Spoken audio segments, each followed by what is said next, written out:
महासागर न्यूज, जनतेचे हक्काचे व्यासपीठ. नाशिक ग्रामीण पोलीस दलाच्या वतीने सन 2024-2025च्या पोलीस शिपाई भरती प्रक्रिया अंतर्गत आज दिनांक 23 फेब्रुवारी 2026 रोजी शारीरिक चाचणी पार पडली. या चाचणीसाठी एकूण 2,500 उमेदवारांना बोलवण्यात आले होते. यापैकी 1,826 उमेदवार प्रत्यक्ष उपस्थित राहिले. सुरुवातीला घेण्यात आलेल्या शारीरिक मोजमाप प्रक्रियेत 158 उमेदवार अपात्र ठरले. त्यानंतर पात्र उमेदवारांची मैदानी चाचणी घेण्यात आली. या मैदानी चाचणीत 1,144 उमेदवारांनी यश मिळवत पुढील टप्प्यासाठी पात्रता मिळवली, तर 524 उमेदवार अपात्र ठरले. भरती प्रक्रिया पूर्णपणे पारदर्शक आणि नियमबद्ध पद्धतीने पार पडत असल्याची माहिती पोलीस प्रशासनाकडून देण्यात आली आहे. आता पात्र ठरलेल्या उमेदवारांची पुढील टप्प्यात लेखी परीक्षा घेतली जाणार आहे. नाशिक ग्रामीण दलामध्ये आज 21 तारखेपासून भरती सुरू करण्यात आलेली आहे. याच्यामध्ये 3 प्रकारचे पदासाठी भरती आहे. एक पोलीस कर्मचारी, त्याचबरोबर ड्रायव्हर पोलीस कर्मचारी आणि जेल पोलीस, अशा 3 पदासाठी भरती आहे.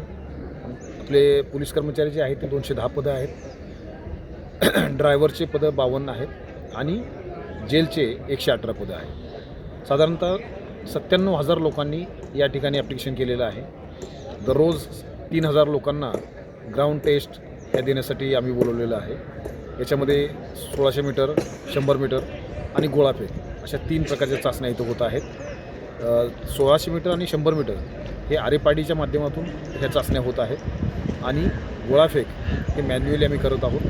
याच्यामध्ये पारदर्शकता राहावी म्हणून प्रत्येक इव्हेंटनंतर त्यांना स्वतंत्रपणे मार्क त्यांचे डिक्लेअर केले जात आहेत आणि त्यांना संपूर्ण इव्हेंट झाल्यानंतर त्यांचे टोटल मार्क्स किती आहेत या संदर्भातली सुद्धा माहिती दिली जात आहे. याच्यामध्ये अपील करण्याच्या सोयी ठेवलेल्या आहेत.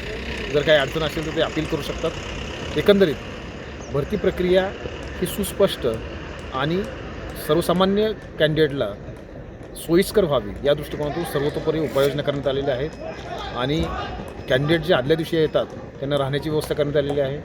आमच्या युनिटच्या माध्यमातून प्रत्येक कॅन्डिडेटला 2 केळी, बिस्किट, पाण्याची व्यवस्था, ग्लुकॉन-डी, स्वतंत्र वैद्यकीय पथक ह्या सर्व सुविधा या करण्यात आलेल्या आहेत. मी सर्वांना आवाहन करतो, जे कॅन्डिडेट या ठिकाणी भाग घेणार आहेत, कुठल्याही आमिषाला बळी पडू नये, कुठल्याही अफवावर विश्वास ठेवू नये. कुठल्याही स्वरूपाची शंका असेल तर स्वतंत्रपणे वरिष्ठ अधिकाऱ्यांना संपर्क करून आपल्या मनातील शंका त्या ठिकाणी उपस्थित कराव्यात. परंतु कुठल्याही भूलथापाला बळी न पडता, कुठल्याही आमिषाला बळी न पडता चुकीच्या मार्गाचा वापर करू नये. धन्यवाद.